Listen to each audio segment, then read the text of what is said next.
Selamat petang, salam sejahtera. Ini berita yang baru kita terima. Selamat petang, salam sejahtera. Ini baru terima. Berita yang baru kita terima daripada penjara Kajang. Najib, tempat Najib dipenjarakan. Diberitakan bahwa Najib dimasukkan ke hospital. Ini berita rasmi, bukan berita yang nak cakap-cakap saja. Tapi disahkan Najib dimasukkan ke hospital dan dilaporkan beliau kini stabil. Bekas Perdana Menteri Najib Razak yang sedang menjalani hukuman di penjara Kajang baru-baru ini dimasukkan ke hospital. Perkara ini disahkan oleh pegawainya yang berkata beliau berada dalam keadaan stabil dan sedang melalui kesemua siasatan perubatan diperlukan, lapor Astro Awani. Najib mula menjalani hukuman penjara 12 tahun pada 23 Ogos lalu selepas Mahkamah Persekutuan mengekalkan sabitan 7 tuduhan membabitkan dana SRC internasional berjumlah RM42 juta.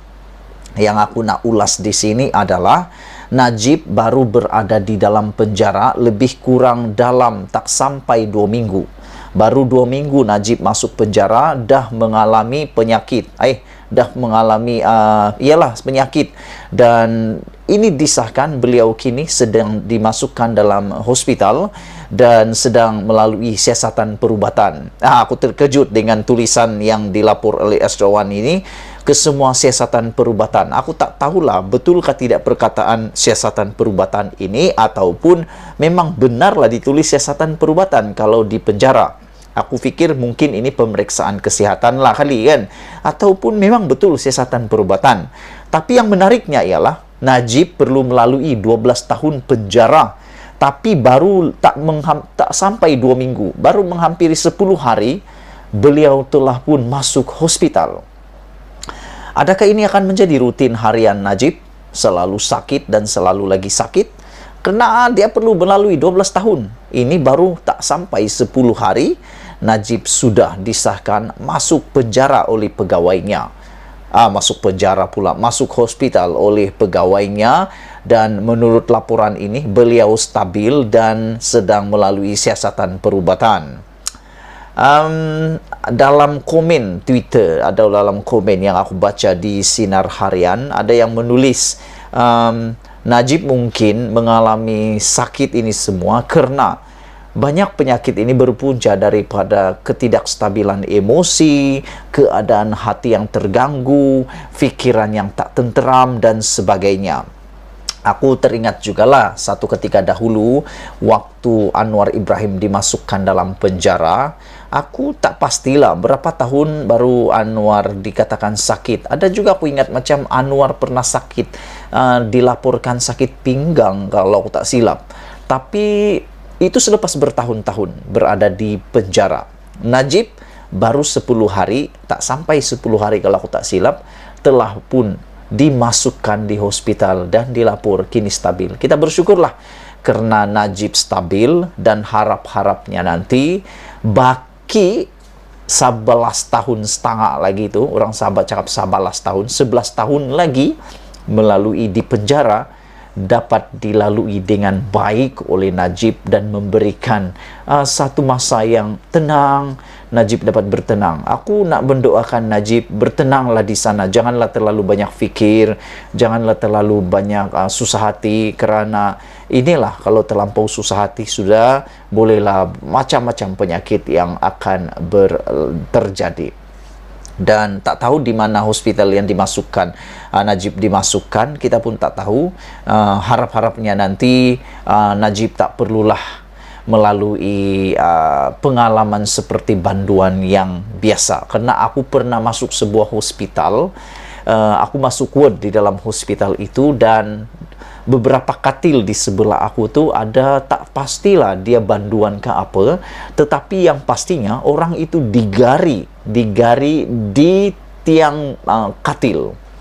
Aku tak tahu Najib perlu melalui itu atau tidak, kerana mungkin mereka Najib ni kes lain kali, dia bukan penjenayah yang boleh lari lah, mungkin lah kan, kita tak tahu. Tapi yang aku lalui itu, pengalaman aku ketika aku dimasukkan dalam ward hospital selama beberapa minggu, aku lihat penjenayah ataupun banduan, atau tak pastilah ya banduan lah tu, sebab dia memakai pakaian bertulis lokap atau penjara. Mereka digari sepanjang masa.